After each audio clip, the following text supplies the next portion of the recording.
Hi, this is Marion Douglas, and this is my first video for 2011. And this one is on how I use the law of attraction to defeat cancer. Now, I'm not going to go into the details about the physical aspect of this whole thing and how I did it, because I chronicled that in an article called How I Defeated Cancer, No Drugs, No Kidding, which is posted on my blog, and I'm going to provide a link for you to go and for those who are interested to visit that and see what it was that I did from a physical standpoint. But a lot of people were asking me, well, what the heck was your mindset when people tell you you have cancer? I'm like, okay, because I do believe that my mindset had a whole lot to do with how it was that I defeated this disease.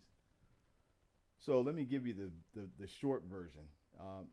December 4th of 2009, I was diagnosed with a disease called chronic lymphocytic leukemia.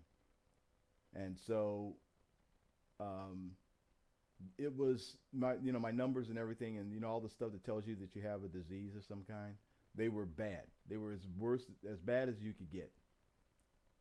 Now, fast forward a year, December 4th, exactly December 4th, 2010, I go in, the last checkup I had, completely cancer free. Everything is completely normal. And people are wondering how the heck did I do that? Even the doctors, for right now I'm a case study. And so because nobody can figure out exactly what I did, and but the one thing that everybody knows is that I didn't take any of the drugs that they were prescribing. So, but as I said, all that information is in the article. So let's talk about what mindset. So I'm going to draw your attention to a word right here, and the word is chronic. Now, from medical terms, the word chronic means that you are not going to be healthy again. You're going to deal with this, probably manage it on some kind of drug therapy, and you're going to have this disease or ailment, whatever it is that they say you're chronic about, and you're going to have that for the rest of your life. That pretty much was the prognosis for me too. Chronic lymphocytic leukemia is not a disease that you cure. By and large, it's a disease that you live with and manage for until the day that you die.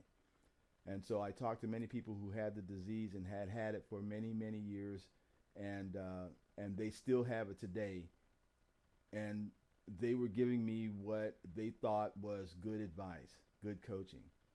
And I was like, I understood what it was they were saying, but I wasn't buying into any of it because, and this is the reason why. If I believe in the word chronic, if I believe in the whole idea that something can be chronic, then I erase the possibility for myself that it ever will be anything else. So if I believe that my ailment is chronic and incurable, then the message that I'm sending to my body, you're talking about the law of attraction, what I am attracting to myself is the disease and the ailment and the drugs and the whole idea of just managing it until the day I die. I'm attracting all of that to myself. And so it was not my intention to be sick for the rest of my life or to suffer with any kind of disease for the rest of my life or be drugged. That wasn't my intention. So from an attraction point of view, it did not serve me to focus in on what I did not want. So the whole idea of not wanting to be drugged, and I didn't want this to happen to me, and I didn't want to be a burden to my family and to my wife and all those kinds of conversations, I had to put all those conversations in check. So here is what the whole idea was. I had to focus in on exactly what it was that I wanted and focus in on exactly what it was that I thought would serve my body to have it happen. And this is what the conversation was like. At night, I would say to myself, you know what? This is a good body. This is the best body that God could have given me. And this body is excellent at healing itself. And on this day, it is healed. And at night, that's the conversation that I had. Now, after a while, that was the only conversation that I started having is conversations along those lines. Because as I cultivated that thought in my mind, I started to attract other thoughts that were like it. I began to develop an appreciation for my body and what was possible and what it had done over the years and how many different ways that it had healed itself and all kinds of stuff that I used to do as an athlete and everything. And so my conclusion every day was this is an excellent body.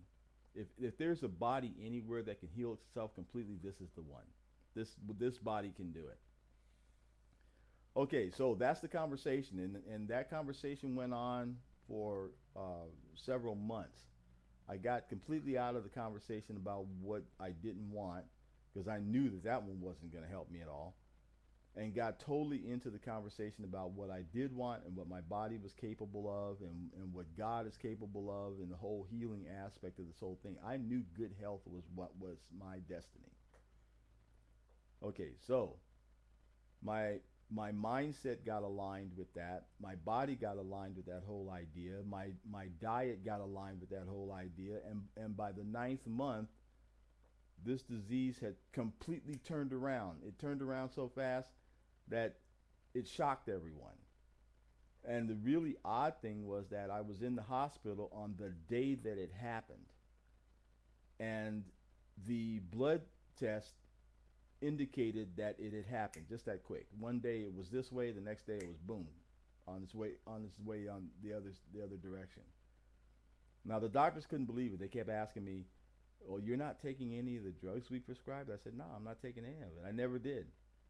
And so they were asking me to explain how it is that this happened. And I'm going, in my mind, I know what it was that I was doing, and I knew the instant from the inside out that it had turned around. Now it took them time because they had to run the tests and come back with the lab results and all that kind of stuff. But I knew before that, and so they were asking me what it was that I was doing, and of course, you try to explain to people what it is that you're doing, and you don't have any lab results, and you don't have any testing and those scientific measurements, and it's really hard for them, especially if they're trained in that, to understand what it is that you actually did and the impact that it had on your life and on your body.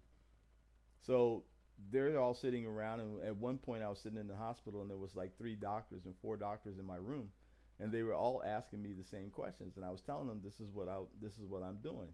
Now, when you read the article that I mentioned earlier, you're going to see some of the diet shifts that I made in that, and so the combination of those dietary shifts and what my mindset was in my mind was what caused this whole thing to swing the other direction suddenly.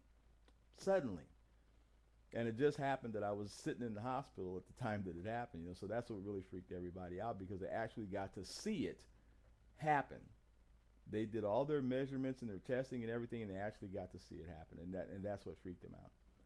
So the whole law of attraction thing is this: you get to focus in on exactly what it is that you want out of your life, and you get to focus in on a positive, grateful thought about that, because if you do that, then you will attract exactly that into your life. If you focus in on things that you do not want, if you focus in on things that you do not like, and I hear a lot of conversation from people about what I don't like. Oh, well, I don't want this. And I've asked people, what exactly do you want? And I've gotten a lot of conversation back from them about what it was that they didn't want. And it just so happened that the thing that they didn't want, when I looked around my experience of them, was that they had exactly that, and their life was full of it. But that was the conversation that they had every day. So their mind was totally focused on that all the time, 100% of the day. And then at night before they went to bed, this is the kinds of conversations that were going on in their head. And I'm saying to you that you can change any conversation that's going on in your head if you want to, okay? But you've got to decide what it is that you want to have and what conversations you want to have with yourself. The real critical issue is that whatever conversation you have with yourself, that's exactly what you're going to attract into your life, by and large. Now, I know there are things that happen that are, out of the ordinary. But on a consistent basis, the thing that happens to you most that you attract are the things that you attract, and the things you attract are the things that you think about. So think about that. And when you sit down sometime tonight, Make a list of what exactly you want out of life. What do you want your life to look like? What do you want it to be like? How much money do you want to make? What do you want your business to do? Not what you don't want. Okay, throw that completely out. That entire conversation, that whole mindset, focus on exactly what you want only, and you'll see that the law of attraction will work for you too.